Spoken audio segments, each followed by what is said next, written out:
So application of Gauss theorem पढ़ने से पहले आपको तीन चीजें जाननी हैं, और वो तीन चीजें क्या क्या हैं उनको हम लोग चार्ज डेंसिटीज बोलते हैं। ऐसा कह सकते हैं तीन तरह की चार्ज डेंसिटीज होती हैं। पहली लीनियर चार्ज डेंसिटी, दूसरी सरफेस चार्ज डेंसिटी, और तीसरी वॉल्यूम चार्ज डेंसिटी। तो सबसे पहले हम लोग बात करने वाले हैं लीनियर चार्ज डेंसिटी की। तो फर्स्ट पॉइंट डाल के लिखिएगा लीनियर चार्ज डेंसिटी।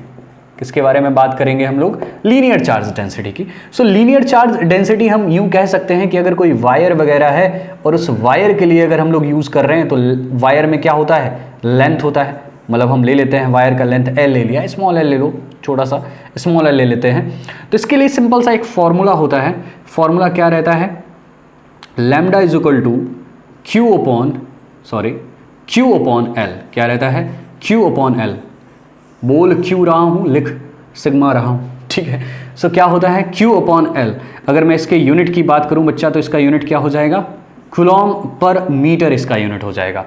ये कब इस्तेमाल होता है? जब हम लोग गॉस थ्योरम के एप्लीकेशन कर रहे होते हैं और जब हम लोग बात कर रहे होते हैं किसी वायर की, तो उस वायर में जब हम लीनियर चार्ज डेंसिटी की बात कर रहे होते हैं तो वहां पर क्यू अपॉन एल का इस्तेमाल करते हैं। अब यहां पर दूसरा, जैसा कि मैंने बोला था कि तीन रहेंगे डेंसिटीज, तीन तरह की डेंसिटीज रहेंगी। तो जो दूसरी तरह की होती है डेंसिटीज, इसको बोलते हैं सरफेस चार्ज डेंसिटी। इसको क्या बोलते हैं? Surface charge density. तो जान लेते हैं सरफेस चार्ज डेंसिटी क्या है। ये डिपेंड करता है, जैसे हमारे पास में कोई सीट हो गया या फिर हमारे पास में कोई लाइक सीट पे हमने चार्ज डिस्ट्रीब्यूट कर लिया, उसके लिए अगर अपने को पता करना है तो फिर सरफेस चार्ज डेंसिटी आ जाता है। और उस सरफेस चार्ज डेंसिटी के लिए क्या आ जाता है फॉर्मूला? इसको हम लोग बोलते हैं sigma is equal to Q upon A, और बहुत जगह पे ए की जगह पे एस लिखा जाता है। अगर मैं इसके यूनिट की बात करूं तो इसका यूनिट होता है कूलॉम पर मीटर स्क्वायर। अब जो तीसरे तरह की चार्ज डेंसिटी होती है, थर्ड टाइप की चार्ज डेंसिटी होती है, उसको बोलते हैं वॉल्यूम चार्ज डेंसिटी। वो क्या है? वॉल्यूम चार्ज डेंसिटी है, वो है वॉल्यूम चार्ज डेंसिटी। और वो जो वॉल्यूम चार्ज डेंसिटी होती है वो जैसे लाइक कोई स्फेयर है, कोई रिजिड बॉडी है, मतलब लाइक एक 3D अगर बॉडी है तो उसके लिए उसका इस्तेमाल करा जाता है। सो उसमें हम लोग क्या यूज करते हैं? Rho is equal to Q upon V. आप अगर ध्यान से देखेंगे तो क्यू सभी में कॉमन था। यहां पर एल है, यहां पर ए है, यहां पे वी है। इसका यूनिट है कूलॉम पर मीटर, इसका यूनिट है कूलॉम पर मीटर स्क्वायर, और इसका यूनिट हो जाएगा क्या? कूलॉम पर मीटर क्यूब इसका यूनिट हो जाएगा। तो आप देख रहे हो मीटर बढ़ता चला जा रहा है और हम लीनियर से सीधा कहां पर पहुंच चुके हैं? वॉल्यूम चार्ज डेंसिटी पे पहुंच चुके हैं। ये फॉर्मूले भले दिखने में छोटे से लग रहे हैं लेकिन इनका इस्तेमाल बहुत ज्यादा है। और वो यूज कहां पर करने वाले हो आप लोग? जब आप क्या करोगे? एप्लीकेशन पढ़ोगे गॉस थ्योरम के, तो वहां पर ये यूज में आने वाले हैं। तो ये इंपॉर्टेंट है, इनको ऐसे इग्नोर नहीं करना, आपको रटे होने चाहिए। ओके, तो साथ में रिवाइज कर लेते हैं क्या है। सबसे पहला फॉर्मूला क्या था? क्या पढ़ा था आपने? पढ़ा क्या था? Lambda is equal to Q upon L which is linear charge density. And दूसरा क्या था? Surface charge density. और वो क्या था? आपने क्या पढ़ा था? Sigma is equal to Q upon A. And तीसरा क्या था? Volume charge density. उसमें क्या पढ़ा था आपने? क्यू अपॉन, आपने इक्वल टू में तो रो लिखा था, rho is equal to Q upon V. अब मैं हट जाता हूं, नोट कर लो इनको। ओके, सो देन बात करते हैं एप्लीकेशन की, और वो एप्लीकेशन किससे रिलेटेड होंगे? गॉस थ्योरम से रिलेटेड होंगे, ठीक है।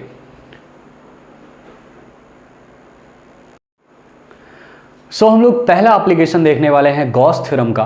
तो फर्स्ट एप्लीकेशन क्या है गॉस थ्योरम का? सबसे पहले हमको क्या लेना है? एक लॉन्ग स्ट्रेट वायर लेना है। और अक्सर आप देखते हो कि इस डेरिवेशन में लिखा होता है infinity length of long straight wire. तो समझ लेते हैं क्या है infinity length of long straight wire. So चलिए पेन कॉपी उठा लीजिए, हेडिंग डाल लीजिए। क्या हेडिंग डालेंगे? Electric field intensity for a infinity length of wire, for a infinity length of wire, for a infinity length of wire। और हमें use किसका करना है? इसका भी विशेष ध्यान देना है। यूज करेंगे हम गॉस थ्योरम का, और गॉस थ्योरम का यूज करके ही इन्फिनिटी लेंथ ऑफ वायर के लिए क्या पता करेंगे? इलेक्ट्रिक फील्ड इंटेंसिटी पता करेंगे। तो आपको कुछ 3 स्टेप याद रखनी है, और वो स्टेप मैं बताता हूं। सबसे पहले मैं वायर को ड्रॉ कर लेता हूं। सो आपके लिए ये वायर हो जाता है, और इस वायर का लेंथ बोला गया है इन्फिनिटी। मैं आपको बताते चलूं कि इन्फिनिटी का मतलब ये नहीं है कि इतना लंबा है कि आप मेज़र नहीं कर सकते, लेकिन जिससे इसको कंपेयर करा जा रहा है ना भैया, उसके लिए तो ये इन्फिनिटी हो गया। तो ये किसी पॉइंट के लिए कंपेयर करा जा रहा है, और वो पॉइंट मैं हो सकता है वीडियो में ना दिख रहा हूँ, साइड में दिख रहा हूँ, ये पॉइंट है बहुत नियर अबाउट है, लेकिन इसको मैग्नीफाई करके देखा है तो ये थोड़ा दूर लग रहा है। ये पॉइंट P है, और इसी पॉइंट P पर अपने को क्या पता करना है? इलेक्ट्रिक फील्ड इंटेंसिटी पता करनी है। तो कुछ 3 स्टेप को फॉलो करना है। पहला स्टेप क्या है? पॉइंट को क्लोज करो, क्लोज द पॉइंट। जिस पॉइंट पे आपको फाइंड आउट करना है, क्लोज द पॉइंट। दूसरा, इन प्रॉपर 3D फिगर, किसमें क्लोज करना है? इन प्रॉपर 3D फिगर में। एंड तीसरा, अप्लाई गॉस थ्योरम। क्या अप्लाई करना है आपको? गॉसेस थ्योरम अप्लाई करनी है, सो क्या अप्लाई करोगे? गॉसेस थ्योरम अप्लाई करोगे। तो पहला पॉइंट क्या अप्लाई करोगे? क्लोज दैट पॉइंट, जिस पॉइंट पे हम लोग पता कर रहे हैं इलेक्ट्रिक फील्ड इंटेंसिटी, और वो 3D फिगर में क्लोज करना है। देन अप्लाई करना है गॉस थ्योरम। अब इन्हीं तीनों स्टेप को हर एक एप्लीकेशन में अप्लाई करना है। हम यूं कह सकते हैं कि केस फर्स्ट है, या फिर ये फर्स्ट एप्लीकेशन है। ये कौन सा एप्लीकेशन है? फर्स्ट एप्लीकेशन है, एक लॉन्ग स्ट्रेट कंडक्टर के लिए, कंडक्टिंग वायर के लिए। सो आप अगर ध्यान से देखो तो ये P पॉइंट को 3D डायग्राम में कुछ इस तरह से क्लोज किया जा सकता है। ये एक सिलेंड्रिकल शेप में हमने बॉडी ले ली, और इसमें हमने क्या कर लिया? इसको क्लोज कर लिया। वैसे थोड़ा सा इसको अच्छे से ड्रॉ कर लेते हैं। इसके अंदर क्या किया हुआ है? इसको क्लोज किया हुआ है, ठीक है। इस पॉइंट को इसके अंदर क्लोज किया हुआ है ये। अब आप ध्यान से देखो तो कुछ सरफेस यहाँ पे बन रहे हैं बेटा। पहला सरफेस तो ये बना है, और दूसरा सरफेस ये बना हुआ है, और जो तीसरा सरफेस होगा वो ये होगा, ये सिलेंडर का ये पूरा एक तीसरा सरफेस होगा। आई होप सो आप समझ पा रहे होंगे, ठीक है। अब आपको जो कहानी अप्लाई करनी है ना, वो एरिया वेक्टर वाली अप्लाई करनी है, और एकदम से डेरिवेशन होगा डायरेक्ट, कुछ ज़्यादा डिटेल में नहीं करना आपको। अब अगर आप ध्यान से देखो तो इसका ये ऐसे होगा ना, ऐसे इस तरह से सरफेस होगा ना। ये सिलेंडर है पूरा, एक ऐसे पैक कर दिया हमने वायर के अंदर, और पॉइंट भी अंदर ही हो गया, तो इस सरफेस ऐसे होगा। तो इसका जो एरिया वेक्टर होगा वो इधर की तरफ वर्क कर रहा होगा। हम छोटा सा सरफेस कंसीडर कर लेते हैं, ds वेक्टर किधर लग रहा होगा? ऊपर की तरफ। अच्छा, चार्ज ऐसे डिस्ट्रीब्यूटेड है, तो इलेक्ट्रिक फील्ड आपको पता है ना, प्लस से बाहर की तरफ और माइनस की तरफ बनता है। तो प्लस से कैसे बनेगा? बाहर की तरफ ही बनेगा ना। तो ये प्लस से बाहर की तरफ बना, तो ये हमारा हो गया क्या? इसको हम d नहीं ले सकते हैं, इट्स कांस्टेंट। तो ये E वेक्टर इधर बना, तो बच्चा इधर हमारा थीटा कितना है? 90 डिग्री है। आई होप पिक्चर क्लियर हो रही होगी। अगर हम cos 90 का वैल्यू पुट करते हैं तो cos 90 होता है 0, तो फ्लक्स क्या हो जाएगा? 0, because we know the formula of electric flux which is phi E is equal to E dot ds, या फिर ES cos थीटा। और अगर cos थीटा में थीटा 90 पुट करा जाएगा तो फ्लक्स क्या आएगा? 0 आएगा। तो हमें अभी से क्लियर हो चुका है कि इस सरफेस के लिए, जो सरफेस S1 है, इसके लिए फ्लक्स हमारा 0 आएगा। क्या सेम S2 के लिए भी आएगा? क्योंकि इसका भी एरिया एलिमेंट या एरिया वेक्टर इस तरफ को वर्क कर रहा है, और इलेक्ट्रिक फील्ड इस तरफ को वर्क कर रहा है, which is theta is also 90 degree. Then इसके लिए भी फ्लक्स क्या आएगा? 0 आएगा। फ्लक्स का अमाउंट जो निकल के आने वाला है, इसके लिए आने वाला है। तो हम एक छोटा सा सरफेस कंसीडर करते हैं, और उस छोटे से सरफेस का जो एरिया वेक्टर बच्चा बनेगा वो इधर ही बनेगा, और इलेक्ट्रिक फील्ड भी इधर ही है हमारा। तो इलेक्ट्रिक फील्ड भी इधर ही है, तो इसके लिए हमारा थीटा कितना बन रहा है? 0 डिग्री। प्लीज समझने की कोशिश करिए, एक 3D डायग्राम है, ये एक सिलेंडर जैसा है, तो हर बार एरिया वेक्टर कैसे बनेगा? ऐसे ऐसे ऐसे ऐसे बनेगा ना, इधर को। और इलेक्ट्रिक फील्ड भी इधर ही को है, तो इलेक्ट्रिक फील्ड भी इधर को है, और एरिया भी वेक्टर इधर को ही है, तो थीटा कितना हो गया? 0 डिग्री हो गया ना। तो सिर्फ और सिर्फ फ्लक्स किसके लिए निकलेगा बच्चा? इसके लिए निकलेगा ना, सिलेंडर है, इसके लिए निकलेगा। यहां और यहां के लिए 0 आएगा ड्यू टू एंगल, क्योंकि वहां पे 90 बन रहा है और यहां के लिए क्या बन रहा है? 0 बन रहा है। आई होप सो आप समझ गए होंगे। तो अगर मैं सरफेस S1 की बात करूं तो वहां पर हमारा थीटा कितना है? 90 डिग्री है। तो वहां के लिए तो phi1 जो होगा वो होगा ES cos 90 डिग्री।